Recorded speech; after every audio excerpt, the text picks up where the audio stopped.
It's another opportunity for us to come together and hear and learn of the word of truth that is given to us by the Most High God. All honor goes to the Father through the Son, whose name is YAHUAH. In him lies the only hope for salvation. We know that it is obtained by grace through faith, not of works, lest anyone should boast, and given freely as a gift to all who obey him. We understand that if you do not obey him, it is made manifest or made obvious that you do not believe. In this state, you should expect no good thing from the Most High. However, anything that you do get, whether it be a gift of tongues, a gift of prophecy, or any supernatural experience that you may have, it can and it will be used against you in the day of judgment. With that said, peace to the saints that are in the room, to the saints that couldn't make it, but no peace to the wicked. The only thing we say to them is repent that they might live. Let's open up to, where did we leave off? 12, right? Deuteronomy 12? No, we on 10. 10? Mm-hmm. That ain't right. I thought we read 10 last week. No, I ain't write it down, but... So what we read last week then? Deuteronomy 9:29 is where we left off, which is leading us into 10. And in my book here... And what's the date? 10. Make sure you know what I'm saying? It's 10th, 7 days ago. Is that right? Mm-hmm. Yeah, we on 10. We were stuck on what, like 5, right? We're on 10, because look, the Shanice, book... you was here last week, the right? book is here. I went to the store with your wife. You know they bust don't be paying attention. The book is here at 10. Thanks for putting on glass on camera. Sharon, where we leave off last week? Chapter 7? Sharon talking about we on chapter 6. Sharon, I don't know if I'm trusting none of y'all. I don't know what's wrong with It's y'all. 10. Sharon knows what she's talking about.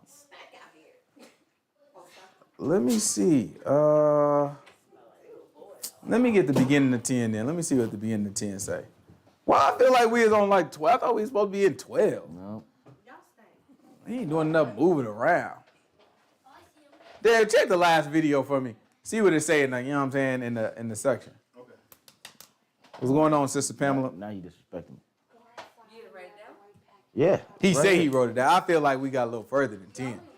I feel like I feel like the progress is being stifled. You know what I'm saying? Y'all trying to hold me I back. think I kind of remember y'all saying 10. Oh man, look. Sister Pamela said we on chapter 9. Sharon said we on chapter 7. We on 10. Oh, okay. Look, the devil tried to make me skip. You know what I'm saying? You see him? You see him? Come on, man. Look at Satan trying to make me skip. This is all right, so what we talked about last week then, since y'all so smart? Oh. Mm-hmm. Everybody quiet now. What we talk about, Jamari? Let's see, where we at here? We was, we talked, Oh, wait. No, actually, we ended. We did 29. You know where we finished 29. I don't know. yeah, 9:29. Chapter 9. It's more to verse chapter 9 29. or something? We didn't finish chapter 9? No, that's the end of chapter 9. So we in 10. Oh, okay. So last week, we went to 1 Corinthians 15 to talk about keeping it in memory. Mm-hmm. You know what I mean? And then we talked about how can you hear him if you ain't never been, you know what I mean? We talked about the order of getting the message, right? Because you can't just get that thing any type of darn way. How you gonna right? call on a man if you ain't never heard? If you ain't never heard, how you gonna hear unless he be sent? You know what I'm saying? So, sheesh, I'm paraphrasing. It's terrible. Okay. What else we talking about? Mm-hmm. Chapter 9, chapter 8. What else we talk about? Let's see what it's saying in 8. He's telling them really not to forget. When you get into the land, you get all of this good stuff. Don't forget. Yeah. Because it wasn't for our righteousness that we got in there, huh? Absolutely. Remember, we was showing that, you know what I'm saying? We was looking like Paul could have wrote this part of Deuteronomy because, you know what I'm saying, it sounds a lot like what the Christians is told or what the Christians believe, right? That's when we look at what happens is, you know what I'm saying, we end up finding out we Hebrews and then we start trying to throw out Christianity. And what happens is because we don't know our own scriptures, we start looking at some of the things that we see as Christian principles. And we say, I'm throwing out all the Christian principles. But in our error, what happens is we don't know the principles of YAHUAH. So then in doing that, we end up throwing out principles of Yahuwah, thinking that they Christian principles, right? The Christians say, you know what I'm saying, it's not by your righteousness. You know, it's not by your works. So therefore, you know what I'm saying, let's throw that out because we lost statutes and commandments. When Yahuwah himself, you know what I'm saying, he said when we were going into the land, he's like, man, it ain't y'all righteousness the reason why I'm bringing you in here. You know what I'm saying? I'm bringing you in here because the sin of these darn people. Right? Yeah, and if you mess up like them, then I'll get rid I'm of going you to get too. rid of you the same way I'm going to get rid of them. That's just how important righteousness is. Even though we are afforded certain opportunities not based off of our righteousness, the way that you maintain that opportunity is through righteousness. Right? Or else you end up being switched out and pulled out just like anybody else would. All right, so that's what we look at. Let's go. I guess we starting with chapter 10. You know what I'm talking about? Chapter darn 10. Let's see. At that time, Yahuwah said unto me, hew these 2 tables of stone like unto the first, and come up unto me into the mount, and make thee an ark of wood.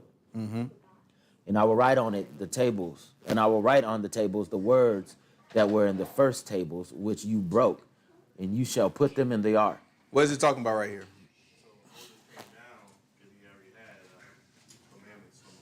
How long did it take him to come down? 40 days, 40 nights, right? And what are you doing while he was up there? Getting all of the Eating laws chicken? and commandments. No. He was getting the word. Getting some strong drink. You know what I'm saying? Getting some good sleep. He was getting the word. That boy said no eat, no food, nothing to drink. Everything you read in Leviticus was what Moses was sitting down getting. Right? He getting all the laws. That first time he getting all the laws and he getting the designs. Right? Then he ended up going back. This is the second time he went back again. And when he is up there, Most High God was like, you know what I'm saying, go ahead, you know what I'm saying. First time I gave you everything just all the way. You know what I'm saying? He just gave it. First time Most High God just said, here goes the tablets of stone, everything written out, it's already ready for it. Second time, he was like, why don't you go cut it out this time? You know what I'm saying? Since you darn broke it, why don't you go cut it out? Bring it to me, I'll write it again. Right? Keep going, watch this. And I will write on the tables the words that were in the first tables which you broke, and you shall put them in the ark. And I made an ark of shittim wood, and hewed 2 tables of stone like unto the first, and went up into the mount, having 2 tables in my hand. And he wrote on the tables, according to the first writing, the 10 commandments, which the Lord spake unto you in the mount out of the midst of the fire, in the day of the assembly. And the Lord gave them to me. And I turned myself and came down from the mount, and put the tables in the ark which I had made. And there they be, as the Lord commanded me. And the children of Israel took their journey from Beeroth of the children of Jachan to Mosera. There Aaron died, and there he was buried. And Eleazar his son ministered in the priest's office in his stead. And from there they journeyed unto Gudoda, and from Gudoda to Jobath, a land of rivers of water. And at that time the Lord separated the tribe of Levi to bear the ark of the covenant of the Lord, to stand before the Lord, to minister unto him, and to bless in his name unto this day. All right, so you remember the Levites was the only ones that stood by, right? When Moses came down, he looked at it like, man, who gonna ride for Yah? You know what I'm saying? The Levites the only one, like, we'll ride. Why might be one reason why they, you know what I'm saying, but they would have been the ones. Right? Moses was close relation to them. Moses is from Levi. And they Levites, they looking like, well, that's our cousin. Right? That might have been a reason why they might do it. So they ended up rolling for him. And they ended up, killing every man their brother like Moses commanded. Then after that, the Most High God rewarded them for it, right? So he made them Levites. And so instead of taking all the firstborns, or initially, he would take any firstborn child. So you might be 20 years old, but you your daddy and your mama's firstborn, right? In doing that, then you would be taken and dedicated to the Most High God for the services, right? So he said, instead of taking them then, I'm going to just take the Levites instead. Y'all keep y'all firstborn, make sacrifices, you redeem them, but I'm going to take the Levites instead of your firstborn, right? Keep going. Wherefore Levi has no part nor inheritance with his brother. The Lord is his inheritance, according as the Lord thy God promised him. And I stayed in the mount, according to the first time, 40 days and 40 nights. And the Lord hearkened unto me at that time also, and the Lord would not destroy you. And the Lord said unto me, arise and take your journey before the people, that they may go in and possess the land which I swear unto their fathers to give them. And now, Israel, what does the Lord thy God require of thee? What does he require of thee? But to fear the Lord thy God, But to fear Yahuwah thy God, to walk in all his ways, to walk in all of his ways, and to love him, and to love him, and to serve the Lord your God, And your to serve God him. with all your heart and with all your soul, to keep the commandments of the Lord and his statutes, to which I keep the command you commandments of this day, Yahuwah and his statutes, which he commands us, what Moses commands us this day, for thy good. for thy good. Behold, the heaven and the heavens of heavens is the Lord's, Lord thy God. The earth also, with all that's in it. Only the Lord has a delight in your fathers to love them, and he chose their seed after them, even you above all people, as it is this day. Why did Moses mention that? He said the heavens, what? And the heavens of heavens is Yahuwah's. Right? So the heavens, the kind of thing when you say heavens, what do you think of? Yeah, the sky. You know what I'm saying? So you say the heavens and the heavens of heavens. Right? So how many heavens do we got at least there? 3. You got at least 3. Right? You got heaven, and then you got the heaven of heavens. You know what I'm saying? So the subject is 2, but since the subject of the second one is talking about multiple heavens, that means it got to be at least 2 heavens beneath it, which means you at least talking about 3, could be more, right? So he said the heavens and the heavens of heavens. And you look at that and you kind of look at how these scientists say, you know what I'm saying, what they say about, you know what I'm saying, atmosphere and layers, and you got this atmosphere, you know what I'm saying, whatever they call that stuff, then you got outer space, you know what I'm saying? But most I got somewhere beyond all that. Yeah, and somewhere, another prophet mentioned like the third heaven or something. The third heaven, right? So you at least dealing with 3. You know what I'm saying? You at least dealing with 3. So that's what we're looking at. He mentioned that because he's trying to show all this belong to Yah. All of this belong to Yah. But nevertheless, even though all of it belonged to him, he chose your fathers. Right? He's mentioning that so it'll be something special to us. That when we look at it, we be looking like, oh, that's not no small thing. Again, it's much like what the Christians try to teach. Right? When the Christians is teaching, they looking like, oh, it's only by God's grace. But this is what this is describing. Right? It ain't like any of us, right? It's gonna sound like a Christian teaching it. Right out of the Old Testament, right? It's gonna sound like a Christian teaching it. It ain't because of my righteousness that my poppy was chosen. I ain't got nothing to do with that. I walked into this situation. Well, that's grace.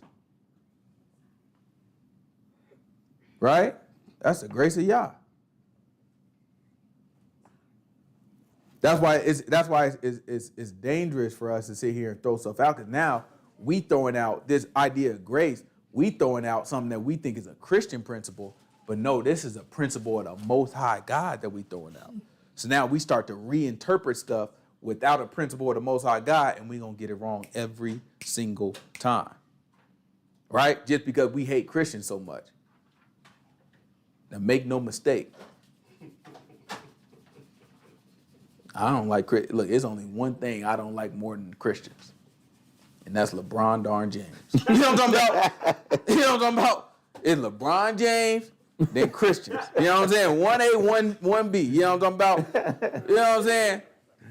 I don't like them Christians either, but. That bad? You know what I'm saying? When they right, they right. And they ain't right, the book is right. That's what it comes down to. When you align with the book, I don't care where you are. I ain't about to sit here and call you a liar unless you lying. That don't make no sense. I'm not, just because of who you are or what you represent or I don't like, you know what I'm saying? I can't call you no liar unless you lying. When you lying, I'm going to call you a liar. You tell the truth, I'm going to be like, yeah. You know what I'm saying? Most I got to do more, and so, you know what I'm saying? More also. What did God go?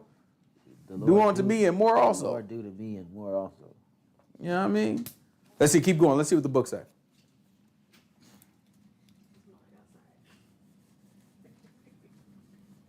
Circumcise therefore the foreskin of your heart, and be no more stiff-necked. For the Lord. What do you say? Circumcise what? The foreskin of your heart. Look at that.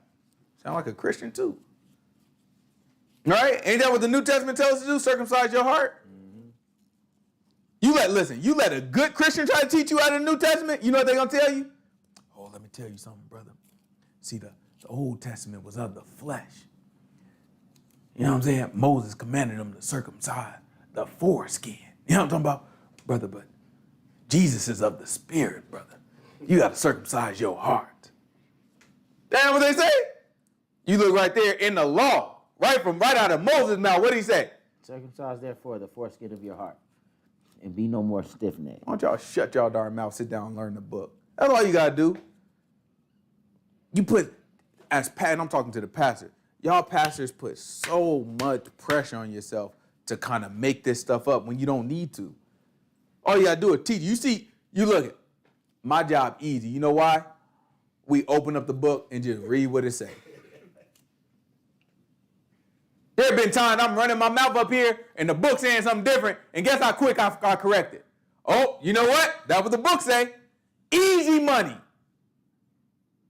Imagine I'm running my mouth. There ain't no book here. We ain't reading no book. I'm just running my mouth. I'll go off on a tangent, imagining stuff, oh, this, that, and other. I ain't got no book to correct me. You'd be Joel Osteen. That's all it takes. That's all it takes. It'd be a lot more people in this room, though. You know what I'm talking about? It'd be a lot more. That's the trade-off, though. Oh, man, you know what I'm saying? I have somebody pop locking up here with the water. You know what I'm talking about? You know what I'm talking about? You know what I'm saying? You know how they be doing the ushers? That's what they be doing. They be,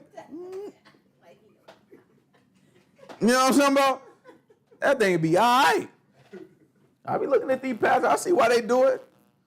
You know what I'm saying? But God got to mean more to you than this stuff, man, for real. The Most High don't mean more to you than some of this, you know what I'm saying, some of this material stuff, some of this honor that you get from people. That stuff is addicting. I'll tell you, it is. People start getting to telling you, oh, man, this is what you did for me, and oh, without you, I wouldn't, you know what I'm saying, and this, that, and the other, and you changed my life listening to your preaching and all that stuff. That stuff feel good when it happens. Feel good. And people giving you money, tithes and darn offering every week. What you gonna do? Every Sunday, they giving you tithes and offering. And they tell you how much you changed their life. And all you doing is making stuff up. Like you guessed it. You know what you gonna tell yourself? Oh, that wasn't no guess. God gave me that. You know what I'm saying? Because then you gonna start using the book and probably, every good thing come. Let me tell you something. This money is good. Every good thing got to come from God. God must have gave me that. Now your whole brain warped in this stuff. And you just going along with it, going along with it, going along with it, going along with it until you too far out there.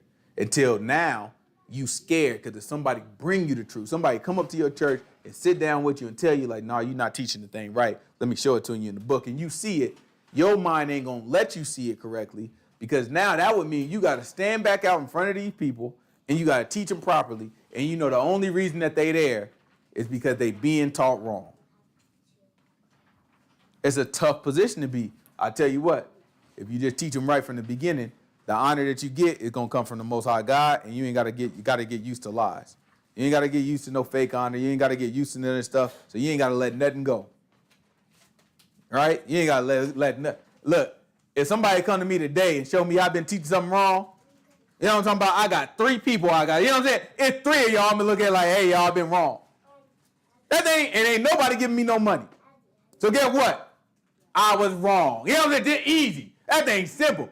Oops, I was wrong. I'm right now. Let's keep going. Simple. Man, when you got to back it up all these darn people, you got to give up on, man, they probably going to lead a congregation. They ain't going to give me no money. That thing tough, man. It's a lot to consider. It's a lot to consider. You tell the truth. You ain't got to worry about nothing. If you build it based off of the word of the Most High God, you ain't got to worry about nobody switching, because if they're going to switch up, they're going to switch up anyway. You people just don't trust y'all. That's all it is. Keep going. Let's see what the book say. For the Lord your God is God of gods and Lord of lords, a great God, a mighty and a terrible, which regard not persons nor takes reward. That's right. He does execute the judgment of the fatherless and widow, and loves the stranger in giving him food and raiment. That's right. Love ye therefore the stranger, for you were strangers in the land of Egypt. Mm-hmm. You shall fear the Lord your God. Him shall you serve, and to him shall you cleave, and swear by his name. Mm-hmm. He is thy praise, and he is thy God. that has done for thee these great and terrible things which thine eyes have seen. Thy fathers went down into Egypt with 70 persons. And That's right. now the Lord thy God has made thee as the stars of heaven for multitude. Mm-hmm.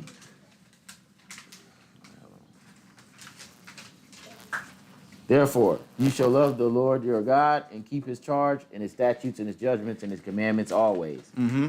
And know you this day, for I speak not with your children, which have not known, and which have not seen the chastisement of the Lord your God, his greatness, his mighty hand, and his stretched out arm, and his miracles and his acts, which he did in the midst of Egypt unto Pharaoh, the king of Egypt, and unto all his land. Mm-hmm.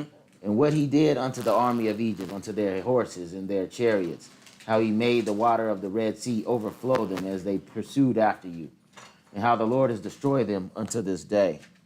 And what he did unto you in the wilderness until you came to this place, and what he did unto Dathan and Abiram and the sons of Eliab, the son of Reuben, how the earth opened up her mouth and swallowed them up, and their households and their tents and the substance that was in their possession. Y'all remember in the midst that? of all Israel. Y'all remember that? When the earth opened up and swallowed up Korah and all them boys? Right? He letting us know. He's like, listen, I'm not, he telling you, I'm not talking to people who haven't been around and saw this stuff. Some of y'all kids too young. They didn't see this happen. I'm not talking to them. I'm talking to y'all, but y'all, this stuff just happened a couple years ago. I'm talking to y'all, but y'all saw this. Right? Keep going. Watch this. I like when Moses said, like, I'm not talking to, y'all stand over there. I ain't talking to y'all because I know y'all wasn't around for this. But y'all was. He let them know, like, man, I'm about to leave y'all. This stuff I'm telling y'all is real, is what he trying to get across. Don't forget none of this stuff that happened. I know y'all wasn't there for it, so y'all mess around and be like, that's fake. That's all right, stand right here. I'm talking to y'all. Y'all was there. Tell them. Tell them that stuff was real. Somebody open that thing and swallow them all up, because that's what the book is built off of. The book is built off of a testimony that's given to another man, and another man got to deliver it to another man, and another man, and another man. And somewhere along the way, women is in there. I don't know how they happen. You know what I'm saying? Somewhere along the way, women is in there too. Right? Keep going. Watch this. But your eyes have seen all the great acts of the Lord which he did. Therefore shall you keep all the commandments which I command you this day, that you be strong and go in to possess the land where you go to possess it. And that you may prolong your days in the land which the Lord sware unto your fathers to give unto them, and to their seed, a land that flows with milk and honey. For the land where you go in to possess it is not as the land of Egypt from where you came out, where you sowed your seed and watered it with your foot as a garden of herbs. But the land where you go to possess it is a land of hills and valleys, and drinks water of the rain of heaven, a land which the Lord thy God cares for. Where we at right now? 11, Okay. 11 what? 12. Okay, keep going. For the eyes of the Lord thy God are always upon it, from the beginning of the year even unto the end of the year. Right? The eyes of Yahuwah is always where? Upon the land. What does that mean for us? It's important. It's important to know the law, because it's going to come a time when the Most High God say he going to turn his face away from us. Right? He telling us right now, though, the eyes of Yahuwah is always on the land, on this land in particular. Right? Keep going. Watch this. Some of this stuff you got to kind of make a little, what they call it, footnote. You know what I'm saying? You got to kind of have like a mental bookmark and just know we coming back to some of this stuff. Right? Keep going. And it shall come to pass, if you shall hearken diligently unto my commandments, which I command you this day, to love the Lord your God and to serve him with all your heart and with all your soul, that I will give you the rain of your land in its due season, the first rain and the latter rain, that you may gather in your corn and your wine and your oil. And I will send grass in your fields for thy cattle, that you may eat and be full. Take heed to yourself, that your heart be not deceived, and you turn aside and serve other gods and worship them.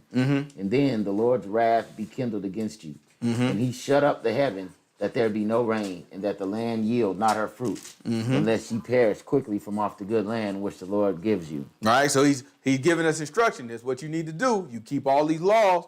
You walk into the land. If you do that, land going to be nice to you. It's going to be good. You mess around, don't keep it. gonna shut it up. You're not gonna have no food growing up out of your land. Everybody gonna be darn hungry. He trying to let you know this is what you got to do, right? Keep going. Watch this. Therefore shall you lay up these my words in your heart and in your soul, and bind them for a sign upon your hand. That's right. That they may be as frontlets between your eyes. And you shall teach them your children, speaking of them when you sit in thine house, and when you walk by the way, when you lie down, and when you rise up. And you shall write them upon the doorposts of thine house and upon thy gates, that your days may be multiplied in the days of your children in the land which the Lord sware unto your fathers to give them, as the days of heaven upon the earth. That's right. For if ye shall diligently keep all these commandments which I command you to do them, to love the Lord your God, and to walk in all his ways, and to cleave unto him, then will the Lord drive out all these nations from before you, and you shall possess greater nations and mightier than yourselves. Every place whereupon the soles of your feet shall tread shall be yours, from the wilderness and Lebanon, from the river Euphrates, even unto the uttermost sea shall your coast be. There shall no man be able to stand before you, for the Lord your God shall lay the fear of you and the dread of you upon all the land that you shall tread upon, as he has said unto you. Behold, I set before you this day a blessing and a curse. He said, I set before you this day what? A blessing and a curse. A blessing if you obey the commandments. When of he the say Lord your before God. you, what does that mean? You got to choose. He said, I set before you this day. What does that mean? I'm going to give you all the information for you to make your choice. He said, I'm putting in front of you, right? I'm setting something in front of you right now, either a blessing or a curse. So you got to make a choice, right? Keep going. This whole thing's about decisions, right? Keep going. Watch this. A blessing if you obey the commandments of the Lord your God, which I command you this day. You do what YAHUAH say, it's a blessing for you. Is what he's telling you. And a curse. Now you got to understand, that's not a small task. I don't want nobody to look at this and be like, oh, nah, anybody can do what YAHUAH say. That's crazy. Why don't we just do what YAHUAH say? That's not a small. There's a lot of stuff out here that's gonna make you not want to do what YAHUAH say. It's a lot of stuff, right? So it's not a small task if you like a lot of stuff out there, right? But at the same time, if you do it, it's a blessing for you. Now the man telling you it's a curse if you don't. Watch this. And a curse if you will not obey the commandments of the Lord your God, but turn aside out of the way, which I command you this day to go after other gods, which ye have not known. And it shall come to pass when the Lord thy God has brought thee unto the land where you go to possess it, that you shall put the blessing upon Mount Gerizim and the curse upon Mount Ebal. Remember that too. We're gonna come back to this in this same book. Are they not on the other side of Jordan by the way where the sun goes down in the land of the Canaanites, which dwell in campaign over against Gilgal, besides the plains of Moreh? For you shall pass over Jordan to go in to possess the land which the Lord your God gives you, and you shall possess it and dwell therein. And you shall observe to do all the statutes and judgments which I set before you this day. These are the statutes and judgments which you shall observe to do in the land which the Lord God of thy fathers gives thee. Where we at right now? Chapter 12. It's chapter 12, verse 1. Watch this.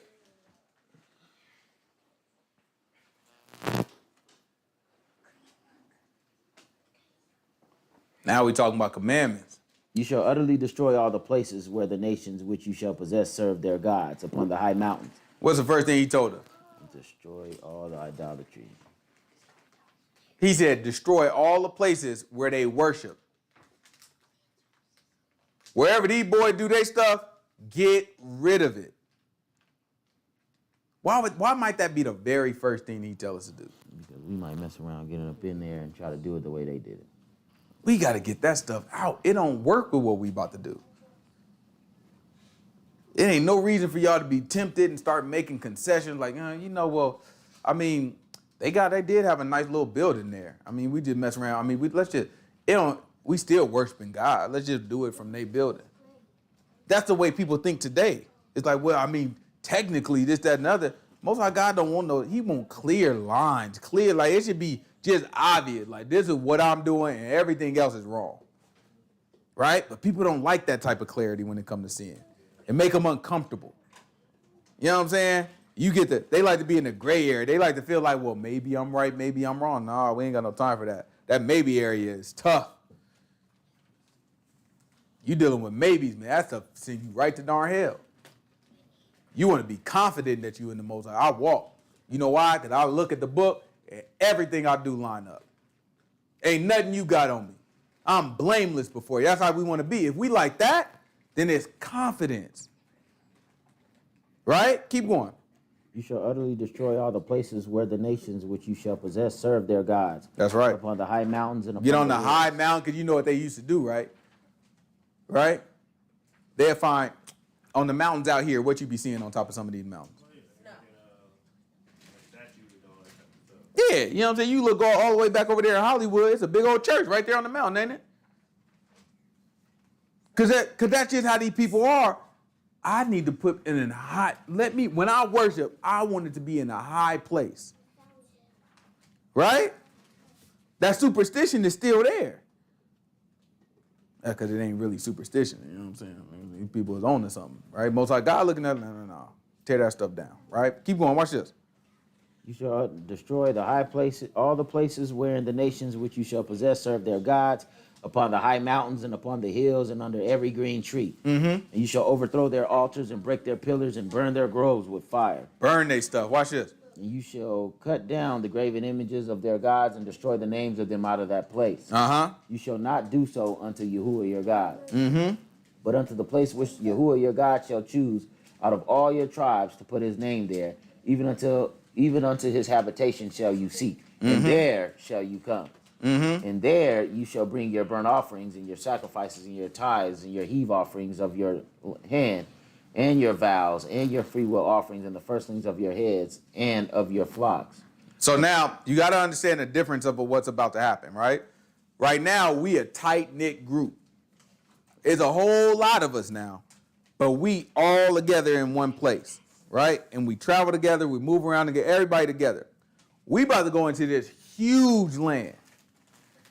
And people are about to be given territory. So we about to split out. So part of what he's trying to prepare us for is, well, once we get into the land, tear down all this stuff. Because what's going to happen when we split out? Everybody gonna forget. I'm not around all my people no more. And now it's a longer walk to go holler at Moses. Moses ain't going to be there, but you know, it's a longer walk to go holler at who I want to holler at. Right? But you know it's this high place right around the way. So he's letting them know, tear that stuff down. First of all, you just get rid of that. Then he tell them, I'm going to choose a place. And that's where you're going to bring all the sacrifices. That's where you're going to do the worship. In the place that I choose. So now watch this. Hush, boys. Y'all stop talking. There you shall eat before the Lord your God, and you shall rejoice in all that you put your hand unto, you and your households, where the Lord your God has blessed you. You shall not do after all the things that we do here this day, every man whatsoever is right in his own eyes. For ye are not as yet come to the rest and to the inheritance which the Lord your God gives you. That's right. But when you go over Jordan and dwell in the land which the Lord your God gives you to inherit, and when he gives you rest from all your enemies round about, so that you dwell in safety, then there shall be a place which the Lord your God shall choose to cause his name to dwell there. Mm-hmm. There shall you bring all that I command you, your burnt offerings and your sacrifices, your tithes, and the heave offering of your hand, and all your choice vows which you vow unto the Lord. Mm-hmm. And you shall rejoice before the Lord your God, you and your sons, and your daughters, and your manservants, and your maidservants, and the Levite that is within your gates, for as much as he has no part nor inheritance with you. Uh-huh. Take heed to yourself that you offer not your burnt offerings in every place that you see. Right? See what he said? He said, now pay attention. He said, pay attention to yourself. Watch your behavior. You know what I'm saying? You might see my kid, well, you better watch yourself. Don't I tell you, boy, better watch yourself. That's like saying take heed to yourself. Right? Because you're not paying it. I say that to my kid because they're not paying attention to what they're doing. And they know that they should know that they on dangerous ground. You keep doing what you're doing, you'll mess around and get a whooping. Right? So that's what Yah is telling us right now. He's like, well, take heed to yourself now. This is what Moses is telling them. Take heed to yourself now. You know what I'm saying? Because you'll mess around and start doing sacrifices. Because listen, I'm hundreds of miles away now from the place that Yah chose. It ain't my fault. I wanted to live in Dan, all the way up north. It ain't my fault that y'all chose Shiloh down in Ephraim. I got to cross like 3 or 4 territories just to get there. So now if I got a burnt offering, what am I tempted to do? On the high places. I'm messing around. Or even if I ain't got, let's say I tore down the high places, right? What am I tempted to do now? Ain't no high places. I got to walk miles. I don't want to walk them miles. What am I tempted to do? Make your own altar. I end up making my own altar. What happens if I make my own altar? You ain't no Levite. Well, you can't cut it. You can't cut no stones. I can make an altar now. Yeah, you can't put hands to it. Right? I can't shape none of the stones. I can make I can just put raw stones, just put them on there, no shape to them, can't chisel them, can't do nothing. I can just put, what I'm saying, raw stone, put a little fire under it. I can make the altar, and I can perform a sacrifice, right? But is that the sacrifice that Yah commanded? Because if I'm doing the sacrifice that Yah commanded, who it got to go to? The Levite, the priest. That got to go to the priest. So if y'all say this is a peace offering, and when you do the peace offering, you had this and you had that, right? And then I sit here and I set up a altar and then I burn it. Is that the peace offering that he commanded? No, because I got to take it to the Levites. I got to take it to the priest, right? So I would be tempted to do my own altar and my own sacrifices, but that's not what he called for. So watch this. Watch what he say. Why? Okay, hold on. Let me back up. Why might I want to do a sacrifice? To give it to the Most High. It's like an appreciation, like when God said, give me the first of your things. Mm-hmm. And also to get a blessing. That's all we got. Help me out here because I might be off. Leviticus. Is it Leviticus? It's not 11, right? Leviticus 11? 11 would be... when you're talking about what you can and can't eat. Yeah, I think so. Yeah. 14. Let me try 14. That might not be it either. Let me do Leviticus chapter 14. Let's see what the book say. Give me verse 1. I don't think 14 is what I want either.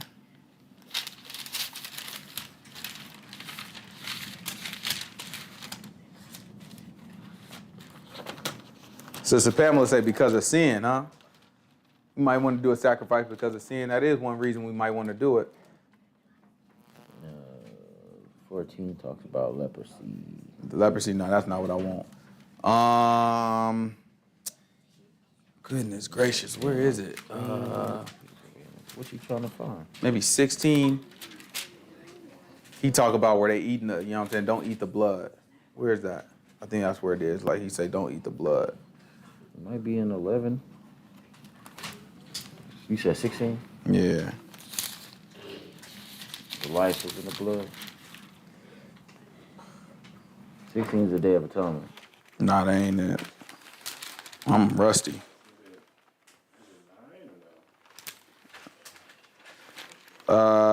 Maybe it's 17. Maybe. Give me 17, chapter 1. And the Lord spake to Moses, saying, Speak unto Aaron and to his sons, and the children of Israel say to them, This is the thing which the Lord has commanded. Mm-hmm. What man soever there be of the house of Israel that kills an ox. That's what I want. This is it. Watch this. So now you got to think about why would a man want to sacrifice? Right? What's one of the reasons that we might want to sacrifice? So now let's look at this law, right? Y'all remember when we read this originally, I said we were going to come back to this, right? This is Leviticus chapter 17, verse 1. Watch what the book say. And the Lord spake unto Moses, saying, Speak to Aaron and his sons and to the children of Israel, and say to them, This is the thing which the Lord has commanded. What man soever there be of the house of Israel that kills an ox or a lamb or a goat in the camp, or that kills it out of the camp, and brings it not unto the door of the tabernacle of the congregation. So if you kill an ox or a goat or a lamb, and you don't bring it to the door of the tabernacle, here's what we just was talking about, right? So that means I kill it, and maybe I want to do my own sacrifice at my own altar, right? He said, if you don't bring it to the door of the camp, watch this. And bring it not unto the door of the tabernacle of the congregation to offer an offering unto the Lord before the tabernacle of the Lord. blood shall be imputed unto that man, and he shall shed blood, and that man shall be cut off from among his people. He said, it's going to be as if you killed a man. If you kill an ox or a lamb or a goat, and you didn't bring it to the door of the tabernacle, oh, you might as well kill the man. You're going to be cut off from the people doing something like that. Right? So now, think about it. The only way that I can eat is if I kill an animal. Right? Only way I can kill an animal if I do a sacrifice. So why might I want to sacrifice my goat after I get into the land? To eat. I need to eat. I want to eat this goat. I mean, we eat grain all year. You know what I'm saying? Give me some rice, give me some, you know what I'm saying, some wheat. You know what I'm saying? I eat this all year. But every now and again, I want to break out a little piece of this darn goat. You know what I'm talking about? But that's special, okay? Just got to raise it, work. Crops came in real nice last year. You know what? Let's celebrate. Break out old Bessie. You know what I'm saying? Bring that ox out. Boy, woo! Slap on him. Ooh, that's a good one there. We're going to chop this girl up. You know what I'm saying? Look, we're going to chop her up. We're going to get her. You know what I'm saying? And we're going to eat good tonight. But to chop her up, we got to go all the way to Ephraim.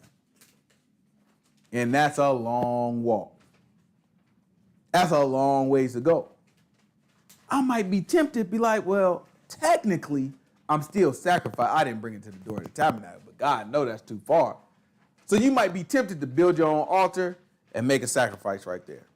So that's why he's telling them, listen, I'm going to choose a place for you, and you go there, and that's where you do the sacrifice. Because people will mess around and be tempted. But now we got the same problem. I got to walk way down there to eat my ox. So now watch what he say. Let's go back. You saw what he just told us in Leviticus. Leviticus, he said, if you kill it, it's like you killed a man. This is going to mess all the Hebrews up. These Hebrews don't know no law. These boys do not know no law. It's going to mess. When we read this, it's going to mess these Hebrews up. What we about to read right now, it's about to mess these boys up. Watch this. And there you shall eat before the Lord your God, and you shall rejoice in all that you put your hand unto. That's right. You and your households where the Lord your God has blessed thee. Uh-huh. You shall not do after all the things that we do here this day, every man whatsoever is right in his own eyes. Uh-huh. For you are not as yet come into the rest and to the inheritance, which the Lord your God gives you. But when you go over Jordan and dwell in the land which the Lord your God gives you to inherit, and when he gives you rest from all your enemies round about, so that you dwell in safety, then there shall be a place which the Lord your God shall choose to cause his name to dwell there. And there shall you bring all that I command you, your burnt offerings, your sacrifices, your tithes, and your heave offering of your hand, and all your choice vows which you vow unto the Lord. And you shall rejoice before the Lord your God, you and your sons and your daughters and your men servants, maid servants, and the Levite that is within your gates, for as much as he has no part nor inheritance with you. Take heed to yourself that you offer not your burnt offerings in every place that you see. Right? Take heed. Pay attention. Don't be offering your offerings in every place that you see. Right? Don't be out here just offering offerings anywhere. You bring it to the door of the tabernacle. That's law. Right? Let's see. But in the place where the Lord shall choose in one of thy tribes, there you shall offer your burnt offerings, and there you shall do all that I command you. Right? I'm in South Judah, and I got to walk all the way up to Shiloh in Ephraim to do a sacrifice? Man, that's a long walk. Just because I want a little ox tonight. Man, that's a hard take. I might just eat the grain. Watch this. Look at the grace of the Most High God. You may kill and eat flesh in all your gates. He said you may do what? Kill and eat flesh in all your gates. Don't that contradict what he just told us? No, he told you, you know what I'm saying? You ain't going to do what you're doing here when you get into the land. Something changed, didn't it? Yeah, so when you get into the land, then I'm going to... No, the law of the Most High God don't change. Ain't that what they tell us? It's the same yesterday and today and today, all that stuff they be telling us. What did he just do? Like a change to me. Yeah, but he told him, though. He was like, you're not going to do what you do here, everything, you know what I'm saying? When you get into the land, it's going to be like this. He told him that it changed. Yeah. That's how changes work. The problem is they don't understand. They don't understand y'all. You know what I'm saying? These people don't understand. Man can change whatever he want to change. The man can change whatever he wants to, because what he's given us, he's not, the law that we getting right here, the book tell us right here, the law is what? Carnal. Book told us that the law was carnal. We be looking at this. If you don't understand that about the law of Moses, then you mess around and make this, you think you getting the spiritual version. Now don't get me wrong, the law is spiritual as well.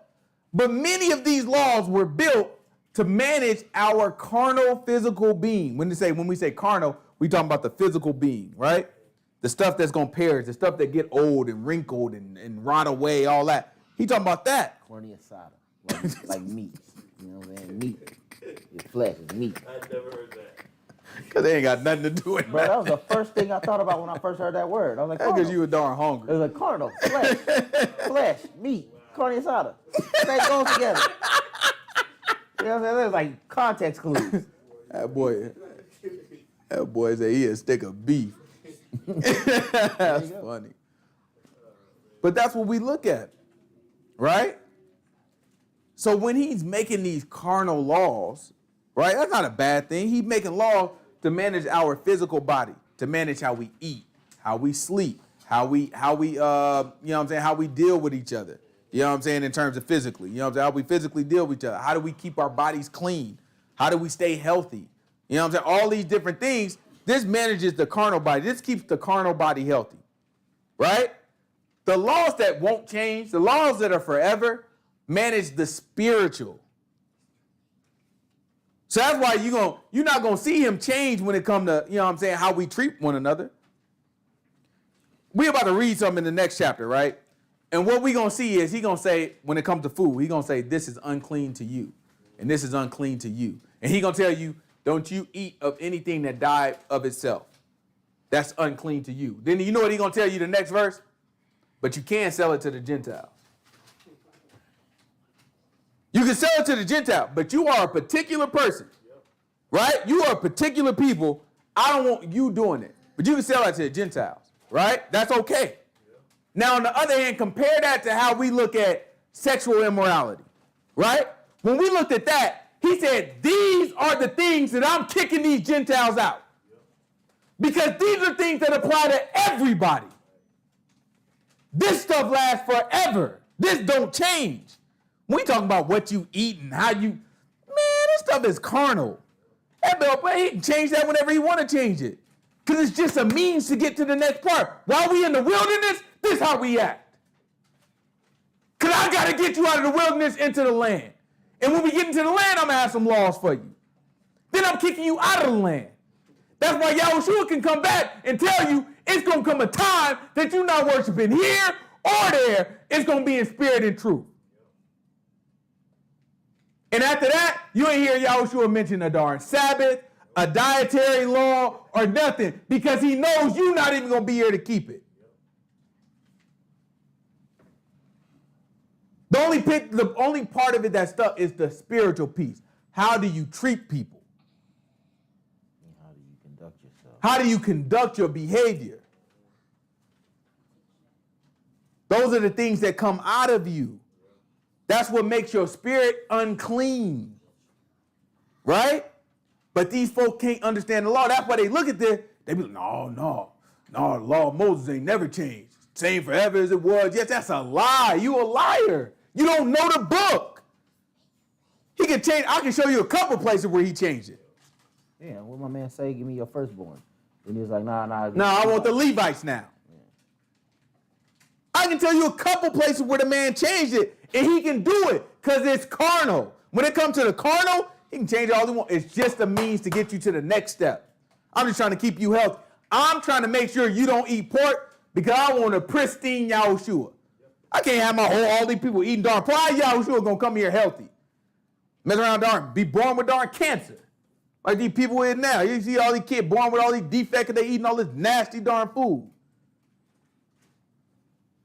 Right? He looking at them like, no. You know what I'm saying? These people lie. They can't, they bumping their head trying to figure out which food is good and bad. Right? No, don't eat red meats.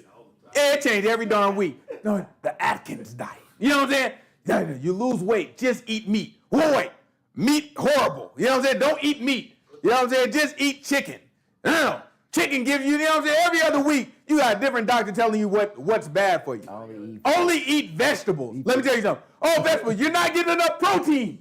Eat meat. You know what I'm saying? Like, shut up. No. What gets me is the ones that don't eat meat, they only eat like fish, but they'll turn around and eat seafood though. Oh, yeah, it's nasty. You know what I'm saying? It's like you'll eat shrimp, but you won't. Because they ain't got principles. They just listen to what people tell them, and the people they don't know. These people don't know. They just trying to figure it out. Like, I know this stuff is making me, you know what I'm saying, unhealthy somehow, but I don't really know. They don't know. The book tells it, you know what I'm saying? They lay it out very clearly. Go ahead, eat all the beef you don't want to eat. You know what I'm saying? Let me tell you something, though. You leave that pork alone. Stop eating that darn crawfish, Shanice. Right? Yeah, they be Leave that stuff alone. eat shrimp and all that nasty stuff. That's all crawfish. Ain't it all crawfish? You got crawfish, then you got lobster, and you got Ain't that all fish. crawfish? Like a lobster ain't the same as the crawfish? No. Oh, see, I ain't even well versed in the disgusting. You know what I'm saying? I ain't even well versed in the unclean. I thought they was all called. I thought it was a category called crawfish. I thought underneath that, lobster, darn shrimp, darn crab, darn. You know what I'm saying? I thought all that oyster. I thought all that was a crawfish. No. All those are shellfish. Oh, that's what I was thinking of then. You better stop eating them darn shellfish. Yo, shellfish nasty anyway. That's so nasty. I ain't never seen nobody. These people be going crazy over a little piece of lobster. They be out there jackhammering that thing. Ding, ding, ding, ding, ding, ding, ding. Clink, clink, clink. Then they come out, eyes be darn. Why? Little piece of meat like this. I'm looking like, you did all that work for that little piece of stanky meat? Super chewy. Yeah. That's crazy. I ain't never gonna eat no food that got me working like that. After it's cooked. I'm working like that after it's cooked. I remember my mama used to peel them potatoes. My mama used to set the bowl in the living room, turn on her soap opera, and she'd just be darn peeling potatoes like this. You know what I'm saying? Then the greens, you know what I'm saying? She'd pull them. My mama used to do work to prepare the food. You gotta wash the greens. You know what I'm saying? It used to be work to prepare the food. Every time it got to me though, it was ready to eat. You know what I'm saying? You know what I'm saying? I ain't got to crack nothing open. It was ready. She did that already. That don't make no sense for me to be doing that twice. You know what I'm talking about? You make the food and then you put it on my plate. You know it ain't clean. You know it. If I still got to do work when it's on my plate, you know that thing ain't clean. That's crazy to me, right? But that's what the law does for us. The law is saying, hey, look, avoid these things because this is how you stay healthy. This is the type of health I want for my nation, right? Because eventually a man got to come through here, and his name is YAHUAH. We think it's about us. Eventually a man got to come through here, and his name is YAHUAH. And when he comes through, I need him to have a certain level of health. That don't make sense for it. You know what I'm saying? Imagine YAHUAH walking, he doing his thing, and it's just like, you know what I'm saying? My kidney's bad. You know what I'm saying? It's like, no, that thing don't make no darn sense. That's why he tell him, man, you a Levite, you stay away from the strong drink. Now you got good kidneys. Or liver. Which one, you know what I'm saying? Which one you drink a whole lot and that mess you man. up? That's the liver? Yeah. That's you know what I'm saying? The liver. No. Kidneys. Sorry. See, look at It you. mess up your kidneys because, like even dark soda, you drink a lot of dark soda. You know what I'm saying? That stuff will tear up your kidneys too. Ain't in the law. Ain't no law against it. But that's what we look at, right? Keep going. Watch it.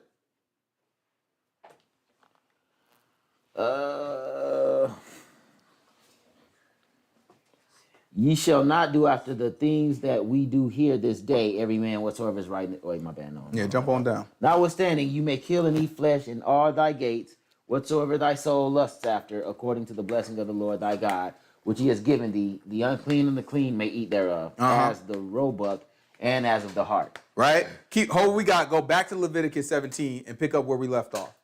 Because he just told us you can kill whatever you want anywhere you are, just like you do with the roebuck and the hart. Right? It's a reason why he mentioned that. Watch this. This is Leviticus chapter 17. What verse we leave off on? 4. It's Leviticus chapter 17, verse 4. Watch this.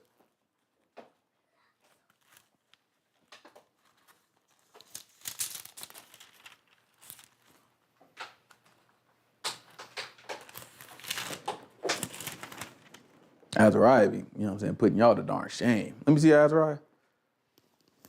Let me see the other side. That thing nice and neat. Y'all stuff look like darn goodness gracious. Eli, yours ain't bad, you know what I'm saying? Nah, don't try to cover yours. Let me see. Let me see yours real quick. Let me just see. Let me just take a look at it. Oh, it might look all right. Let me see. Let me just see. Let me just see. You like yours too? I saw yours already. Your stuff look darn bad. Goodness gracious. All right. You don't want me to talk about you on the camera, huh? All right. My bad. Can't nobody see them. They don't know who they are. It ain't like I said Max Brown. You know what I'm talking about? You know what I mean? Ain't like I said Zakai Harris. You know what I'm talking about? Goodness gracious. What man soever there be of the house of Israel that kills an ox or a lamb or a goat in the camp, or that kills it out of the camp, and brings it not into the door of the tabernacle of the congregation to offer an offering of the Lord. It's hot in here, ain't it? Before the tabernacle of the Lord, blood shall be imputed to that man. He hath shed blood, and that man shall be cut off from among his people. Mm-hmm.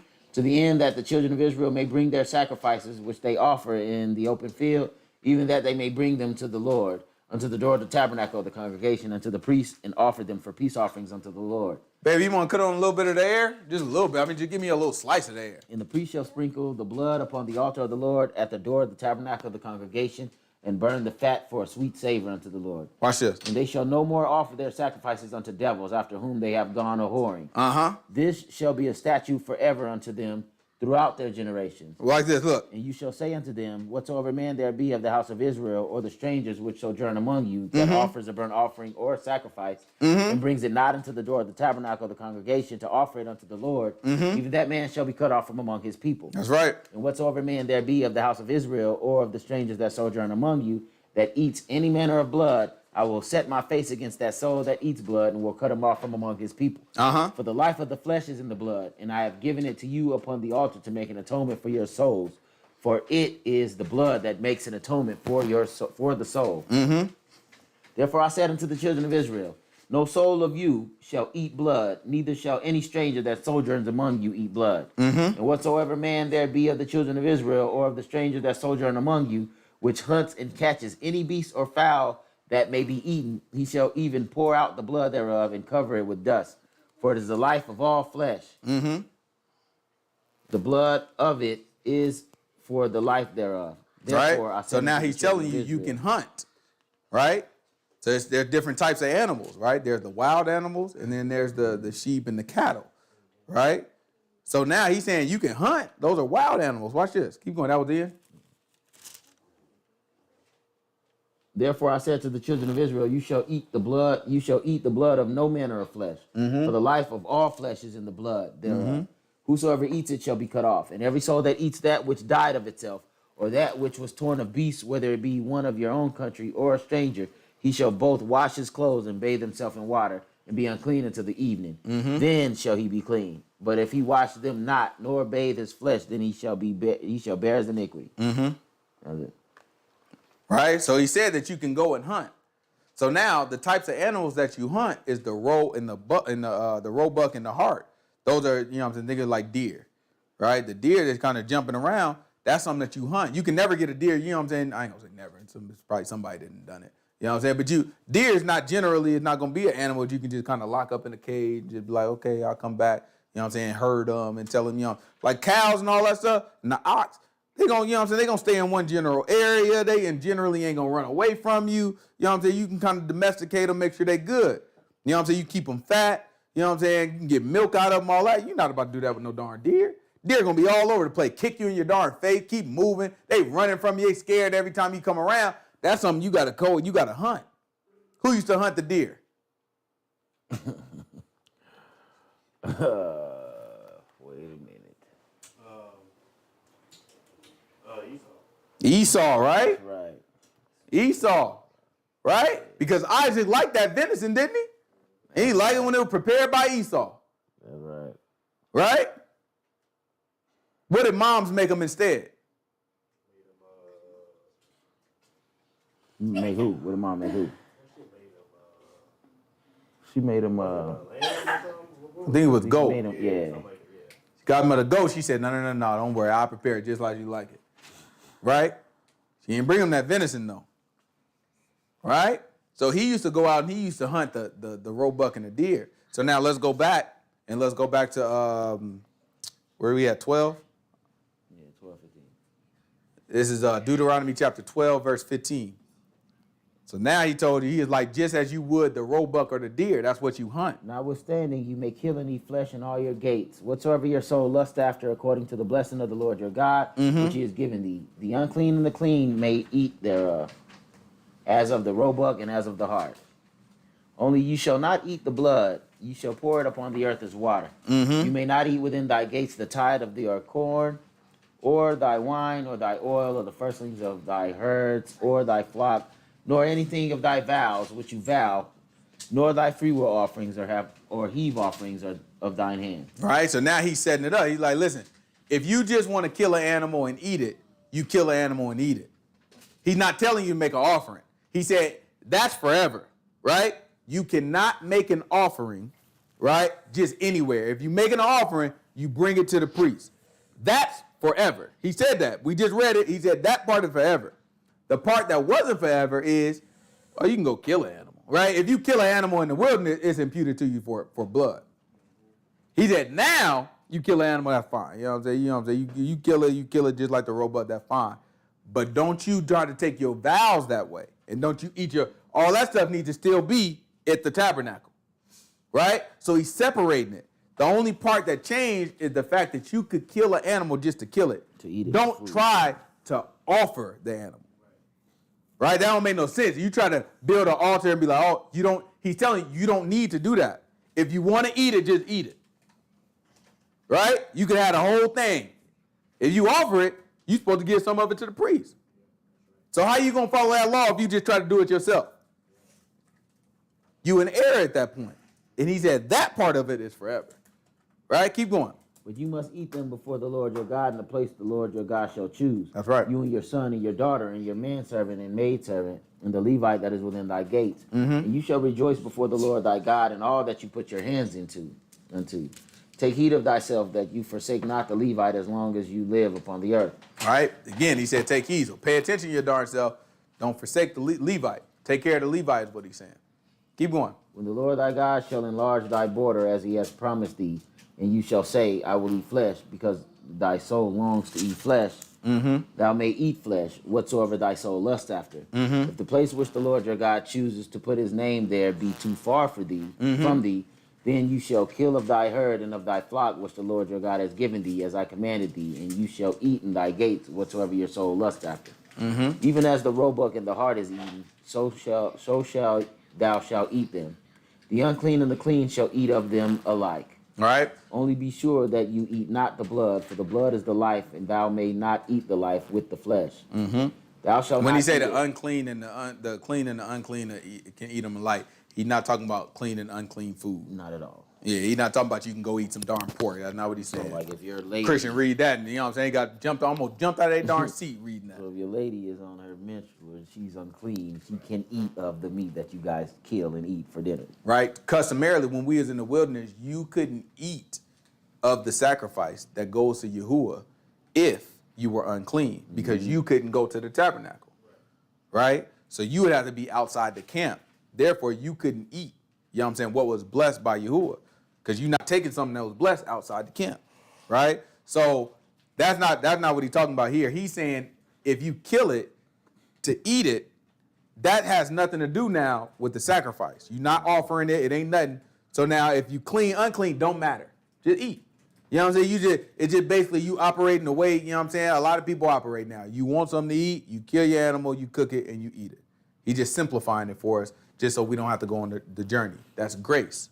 Right? Keep going. Only be sure that you eat not the blood, for the blood is the life, and you may not eat the life with the flesh. You shall not eat it. You shall pour it upon the earth as water. You shall not eat it, that it may go well with thee, and with thy children after thee, when thou shalt do that which is right in the sight of the Lord. Only thy holy things which you have, and thy vows that you shall take, and go unto the place which the Lord shall choose. And thou shalt offer your burnt offerings, the flesh and the blood, upon the altar of the Lord thy God, and the blood of thy sacrifices shall be poured out upon the altar of the Lord thy God, and thou shalt eat the flesh. Observe and to hear all these words which I command thee, that it may go well with thee, and with thy children after thee forever. When you do that which is good and right in the sight of the Lord thy God. Mm-hmm. When the Lord thy God shall cut off the nations from before thee, wherever you go to possess them, and you shall succeed them and dwell in their land. Take heed to yourself that you be not snared by following them, after that they be destroyed from before you, and that you inquire not after their gods, saying, how did these nations serve their gods? We will do so likewise. Right? You can't even make... It's so important to understand what the book is telling you. He's telling you, listen, don't fall into the trap of following after these people and how they serve their God. You will mess around and get over there and start asking questions like, oh, how did they serve their God? So that we can do likewise with our God. That don't mean that you worshiping their God. But if these people used to stand on one foot and pull on their ear to serve their God, now you doing the same thing with YAHUAH. Matter of fact, I'll give you a better example. If these people used to set up a tree and put a sun or a star at the top, right, to serve their God, you can't then turn around and call that Christmas to celebrate Christ's birthday. That doesn't make sense because it's not his birthday and the tree ain't got nothing to do with anything in the book, right? But that's what people do. These Christians didn't learn the book from Hebrews. These Christians cut off, the Romans cut off the Hebrews and had to learn it from other half-taught Christians. You had to learn it from these Gentiles that learned a little bit from the Hebrews, and now they got to try to teach the whole thing to you when they only know a little bit. And then that gets passed down and messed up, and that gets passed down. The next time you think you got Catholic church, Protestant church, all these different churches, and all of them celebrating Christmas like idiots. Ain't got nothing to do with the darn book. And you celebrating Christmas. Why? Because somebody at some point asked the people that was in the land, how do y'all serve y'all God? Oh, we can do likewise. And the man warning us about that now. We got to make a clear division of, I ain't doing none of that foolishness y'all doing. I'm going to serve the man the way he said serve him. Keep going.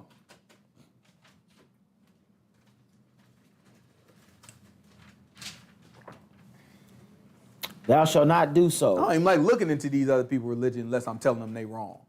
You know what I'm talking about? I look into it. I don't be like proactively just like, let me just read about Buddha. Right. No, I'm only gonna do that thing to win a darn argument with your butt. You know what I'm saying? Like what you say? Man, that ain't right. Let me read it. You don't even know your own stuff. This is what Buddha said right there. Shut up. You know how many times these people don't be knowing their own stuff? I remember I had a good little couple months where I was talking to these darn Egyptology, Kemet people. Oh man, no, Osiris and you know what I'm saying, and whatever their name is, you know what I'm saying, they you know what I'm saying, that's where the story of Jesus came from. And they started saying, see, he was born of a virgin and this, that, and the other, this, that, and I was like, dang, if that's true, you know what I'm saying? If that's true, y'all might got a point. But before I start accepting y'all stuff, let me make sure y'all know how to read. Tell me where you found it. Oh, bro, it's in the Book of the Dead. All right, here we go. You ain't never read the Book of the darn Dead. You've never read it. You open that stuff up, it's so far from what we talking about. You got darn bird people sleeping with darn, you know what I'm saying? Like, ew, you know what I'm saying? It's like weird. You sleeping with your mom and your dad, you know what I'm saying? All types of weird stuff they got going on. It's like, man, this thing got nothing to do with what we darn talking about. Stop, you don't ever bring that stuff to me. She, the lady that took her dead husband's member and got herself pregnant with it. Like, and they gonna call her a virgin.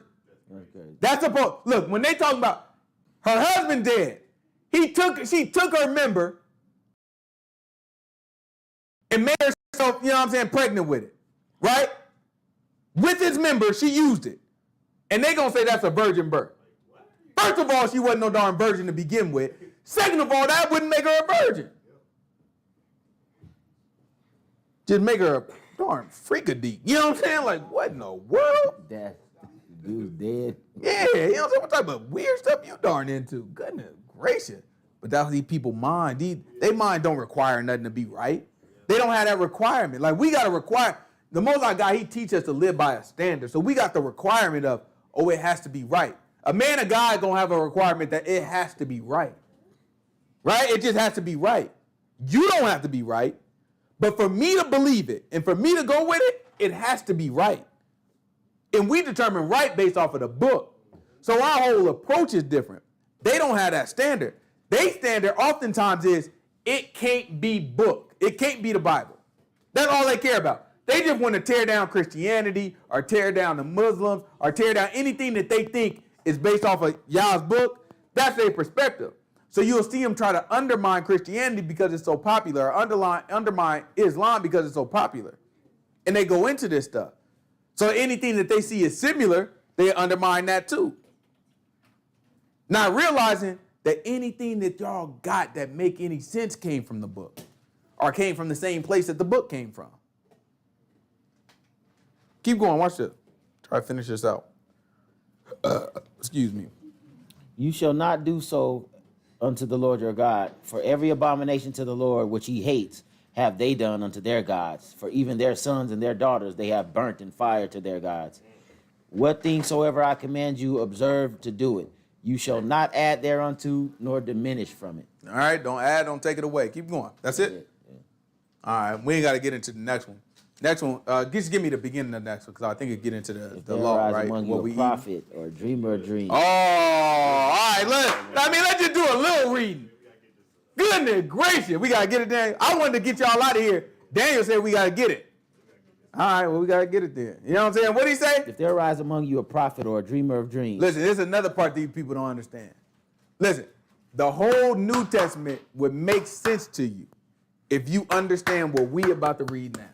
The whole thing will start to open up to you. You'll see everything a little differently if you understand what we about to read now. Right? A lot of time, the reason why these Hebrews can believe whatever they want to believe about the New Testament, oh, no, Paul, you know what I'm saying? Paul, they be slick when they be talking too. They be slick when they be talking like, yo, no, Paul, he an apostle, but, you know what I'm saying? He ain't God.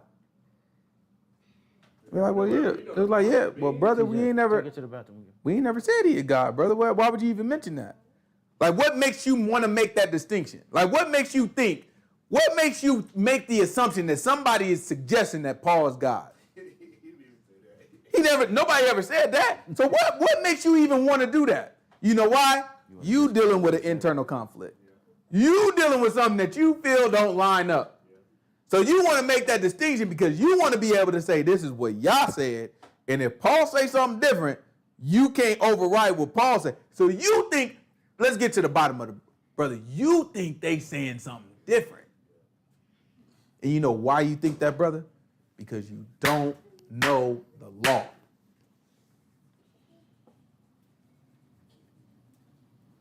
You just don't know it.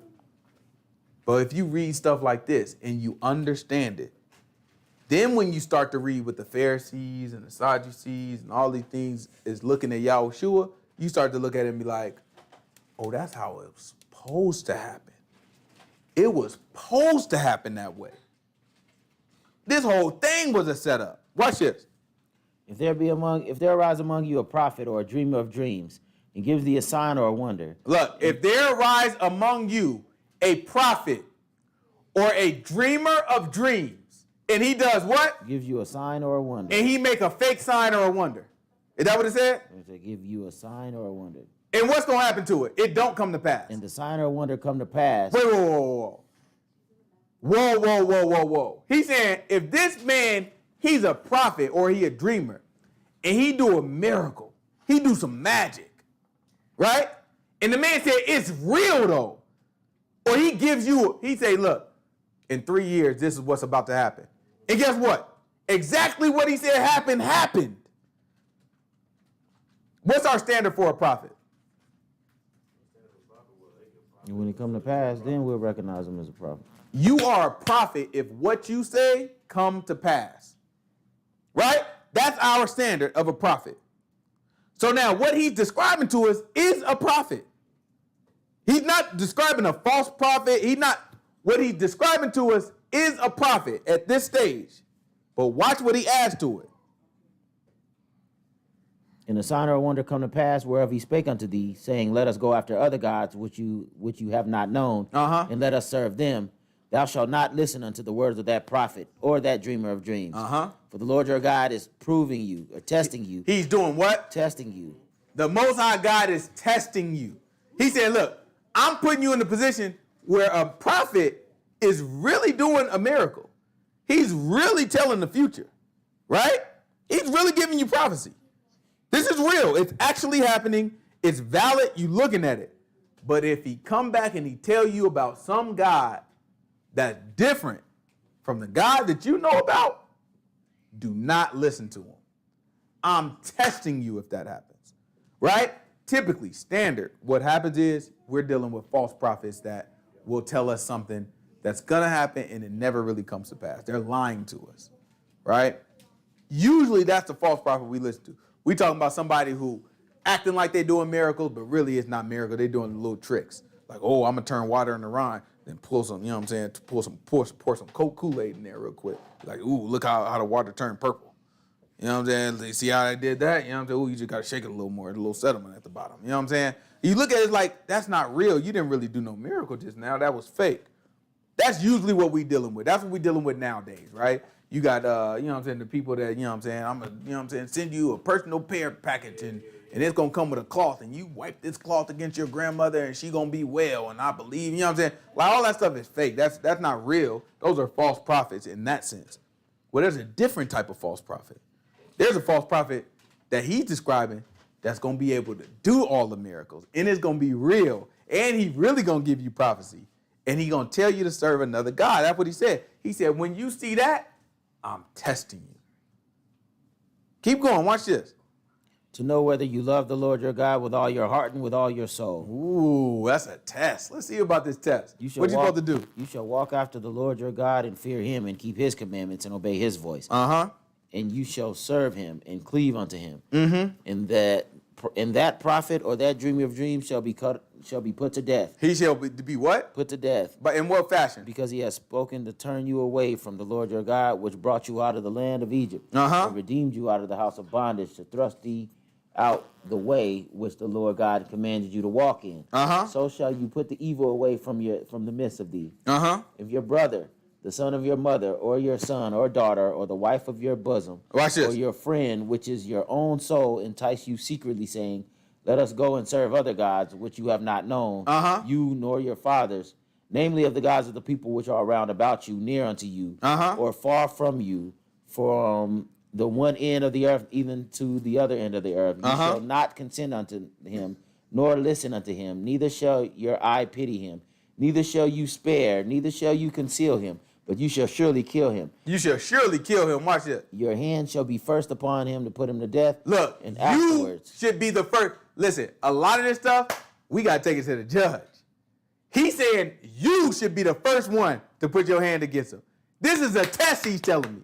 He said, look, when this happened, this is a test. You better be the first one. Your hand should be the first one to kill him. Watch this. And afterwards, the hand of all the people. Then after that, all the people can kill him. And you shall stone him with stones that he die. You should do what? Stone him with stones that he die, because he has sought to thrust you away from the Lord your God, which brought you out of the land of Egypt from the house of bondage. So now, when you look at YAHUAH, right? Did YAHUAH do miracles? Yeah. Did he tell people stuff that was going to come to pass? Yeah. Based off of the general understanding of a prophet, he a prophet, right? However, he also said, I and the Father are one. Does that sound like the Yah we know? No, they didn't know. On the surface, I never heard of that. The Yah I serve say he the only one and he ain't sharing his glory with nobody. Right? On the surface. The man also said, eat of my flesh, drink of my blood. We just got done talking about the man told, don't drink the blood. And only eat clean flesh. Human flesh ain't clean. That wasn't on our list. Right? So now it's looking like, okay, I don't know what God you serving. So you see that when you see that in the New Testament, what happens every time? Them boys pick up stones. And YAHUAH had to escape. And when we read the New Testament, it's like, oh, those stupid Jews. That's how these Christians had us reading. These evil Jews. No, the Most High God was testing them. He set them up.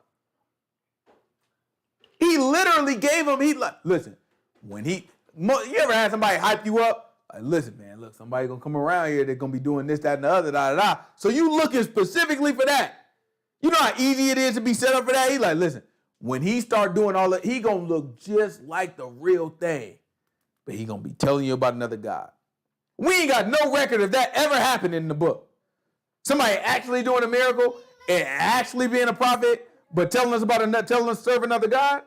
We ain't got no record of it until YAHUAH came along. And it sounded like to them, man, and you remember they was perplexed in the New Testament, right? In the gospel, they were perplexed, like, is he the one? Because, man, an evil person can't do the stuff that he doing. They going back and forth with themselves, like, I don't know. Is he the, because they trying to figure it out, because it's like, the law tell us very clearly now, just because you're doing miracles don't mean that's the one. That's why they tried to kill him, man. That's why they set him up. That's why they tried to kill him, man. Right? That's important to know when you read in the New Testament, because it changes everything. It lets you see that these not evil, stupid Jews. These are people that's trying to follow the law and got trapped. So now you can start looking at it and see how easy it is, how simple it is for you to misunderstand one thing about this book and be way over here if you're not paying attention. Ezra, go sit down. At some point, we got to stop and consider and stop reading the book and making judgments. The Most High God is already going to judge. You got to read this stuff to learn from it. You got to put yourself in these people's shoes so that you can see why in the world would this decision be made. Because I guarantee you dealing with similar decisions every day in your life. Matter of fact, you way worse off. The people that we read about in this book was exposed to nowhere near the amount of sin that we exposed to. You got to understand that after this book was closed, New Testament and Old Testament, after it was closed, guess what happened? Guess what the book said was going to happen? Love of men is going to turn cold. Satan coming down. Satan has no place left in heaven. That boy full time down here. Right? At this point, let me go ahead and make my bold. Book tell us, hey y'all, it's about to get rough. The sin that we exposed to, the deception that we exposed to, ain't got nothing on this. Me talking. The book, don't necessarily say this explicit, but based off my reading of the book, I'm gonna say it ain't got nothing on the sin that they was exposed to, or vice versa. They ain't got nothing on the sin that we exposed to now. So that comes with something. That comes with, we got to be able to look at what they going through, and we got to be able to figure it out quickly, because we constantly under attack, under temptation, and we got to be able to walk with it, and we ain't got nobody that's gonna walk around and do miracles for us. That's why the number's so low. People, get these churches full of people, all them people, a lot of these people going to hell, right? That thing, you ain't can do. These people sinners, right? And you know they sinners. They die today, and you sin and you going to hell, right? That's why the numbers is so low. That's why YAHUAH said, even the elect. You know what I'm saying? Like, if the Most High God didn't shorten them days, even the elect would fall. Because he's telling you that's how tight this thing is. Ain't nobody just weaseling themselves in. Man, it's going to be a tight wall. Keep going. Let's try to finish this out. Thou shalt not consent unto him, nor hearken unto him. Wait, one more. And all Israel shall hear and fear, and shall do no more any such wickedness as this is among you. If you shall hear, say in one of thy cities, which the Lord your God has given thee to dwell there, saying, certain men of the children of Belial are gone out from among you, and have withdrawn the inhabitants of their city, saying, let us go and serve other gods which you have not known. Then you shall inquire and make a search, and ask diligently, and behold, if it is the truth, and the thing be certain that such abomination is wrought among you. Right? Ain't that what was happening? Remember, you had them boys from Nazareth, right? You had them boys from Galilee. They walking around, they telling us, you know what I'm saying? They telling us about some guy that's gonna be king. Like, what? And what they start doing, they start asking questions amongst each other. Is it true? Let me go out and talk to him. Remember Nicodemus? He went out and talked to him alone, didn't he? They trying to figure this stuff out. Like, is it true? They keeping the law. The only part they messed up on, and Yahushua did it intentionally, he spoke to the people how? Spiritual. In parables. And why did he say he spoke to them in parables? So they wouldn't understand. It was a trap. You have to understand that the stuff we dealing with is a trap. You can look, you can let these Christians trick you all you want. You try to paint this rosy picture. Oh, Jesus is. Listen, no, the man intentionally set people up. Because if you weren't paying attention and you didn't know your law and you didn't trust them, you're going to end up on the wrong side of things. And ain't nothing changed about that. It's still a setup. It's still a trap. And if you don't pay attention and you don't trust them, you still going to end up on the wrong side of things. We have an opportunity to look at their missteps and kind of put ourselves in their shoes and be like, oh, it's easy to make that mistake. It's simple to make that mistake. And the only reason they made it is because they didn't know the book. Or they knew the book, but they wasn't paying attention to every single aspect of the book if they did know it. They let emotions creep in some situations. Right? They didn't hear out the whole matter. They didn't ask the right questions in some situations. That's why I don't afraid. That's why I ask every time if there are any questions. Because you got to ask the right questions. If something don't make sense, don't be sitting there and like, man, that thing don't make sense. I appreciate Sharon. Sharon asked, look, she asked flat out, but that don't seem right to me. I don't see how God could do this, that, and that. That's the question that we got to, there's conflicts in us. We got to deal with that stuff. You can't sit here and pretend like you believe something and you know deep down you don't. That's crazy. Ask the question, figure it out, search it out. And if you ain't got the answer, then you got to move. But if it ain't enough for you to put trust in the man, you need to question it. And if I ain't got the question, ask somebody else. Ask somebody else. But we got to get to the bottom of it because otherwise, you kidding yourself. People tell you, I don't shy away from none of these questions. I'm going to tell you what it is. I'm going to tell you what it is in the book. No, that's where you find it, is what he say. And if it ain't no answer to it, I'm like, no, the book don't say that. The book don't say one way or the other about that. Sometimes we just be having questions, right? Book don't say nothing about it. They don't say one way or the other. And now you got to deal with it. That's true, right? The book don't have an answer for that directly. So now you got to sit here and deal with it. Is that okay with you? Is that enough for you? And if it ain't, then it ain't. Be honest with yourself. Don't be sitting here, you know what I'm saying, trying to play around. I don't collect no tithes or offer. I don't want anybody to sit here and play around. There's no reason for it. I want us to walk in there and know for sure I'm wrong or for sure I'm right because I believe the book. Right? I want us to, if we commit a sin, I want to be like, that was a sin. I'm going right to hell if I die today. Because that's right. That's what the book say. It ain't no way around it. But I don't want for us to be like, oh, I'm in the middle. I don't know. I mean, maybe I could do this and can't do this and I'll still be okay and God still love me and maybe. No, that's dangerous, man. We can't live in that place. We can't live in that place. We got to know exactly where we stand. If we know exactly where we stand, at the very least, we got a route to get to them. Let's finish this out. Let's see. Thou shalt surely smite the inhabitants of that city with the edge of the sword, destroying it utterly and all that's in it, and the cattle thereof with the edge of the sword. And thou shalt gather all the spoil of it into the midst of the street thereof, and shalt burn it with fire.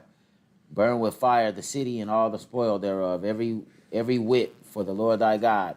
And it shall be a heap forever. It shall not be built again. Mm-hmm. And there shall cleave not of the cursed things to thine hand, that the Lord may turn from the fierceness of his anger and show you mercy, and have compassion upon thee, and multiply thee as he has sworn unto thy fathers, when you shall hearken to the voice of the Lord your God, to keep his commandments, which I command you this day, to do that which is right in the eyes of the Lord your God.